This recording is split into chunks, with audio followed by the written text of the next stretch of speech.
Thank you. Sa Santa Rosa ka? Opo.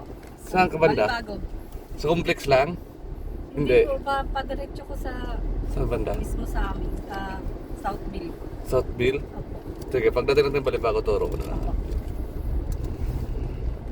Galing kang Abu Dhabi. Abu Dhabi? Opo. Exit ka na o hindi? Nag-exit ako. Ah, nag-exit ka na? Tapos mo naman kontrata mo? Hindi pa. September ang ang sakto nung tapos pinawi na ako ng amo. Tinawi ka na? Kasi may kapalit na ako eh.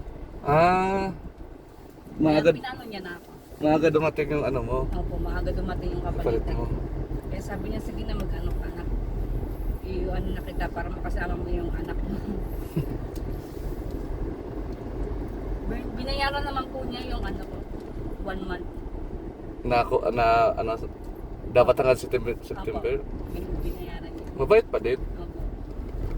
Mabait yun, expat ang amo ko po eh. Ah, o bakit ano ka? Umexit ka? Eh, yung anak ko po eh. Ah, okay. Kaya pala sabi mo. Pero anytime pwede ako bumalik sa kanila. Hmm? Anytime pwede ako bumalik sa kanila. Sabi niya, ano. Kahit may kapalit ka na? Opo, 2 years ka lang doon. 2 years. Isang kontrata ka lang sa kanila. Saan ka ma'am? Doon ka muna sa OFW? Sa lunch ka muna? Hindi ko po alam. Hindi mo alam. Eh, first time ko po kasi dyan. Terminal 3? Opo. Doon ka muna. Lakad lang naman yung pag naka-check-in. Kasi 10:45 ba ay flight mo, di ba? Una yung OFW lunch bago mag-check-in. Hindi, magkatabi lang siya. Hindi, Magkatabi lang. mamaya ka na mag-check-in. Opo. Baka, ay ewan ko kung pwede na mag-check-in. Kasi 5 hours pa eh. Kaya nga po eh. Mag-OFW lunch muna ako. Mamaya, sige.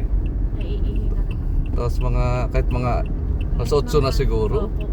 Check-in Umaga ka. namang nagpapacheck-in ng Cebu Pacific. Hindi katulad ng EVA at saka China 2 hours before. Doon lang din naman sa loob, magkatabi lang naman yan sila. Sige po. Ngayon ka palang makarating pala ng Terminal 3. Opo. Kasi lagi po akong China at saka EVA eh. Ano po, ngayon lang po ako nag-Cebu Pacific.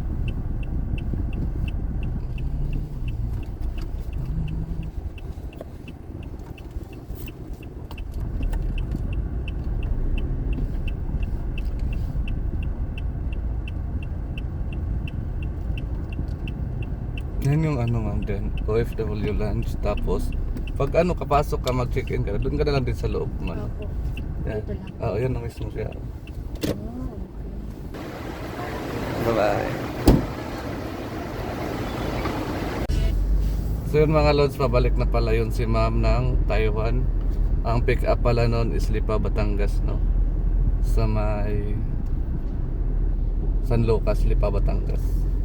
So yun lang mga lods, thank you so much sa patuloy niyong pagtitiwala. Bye!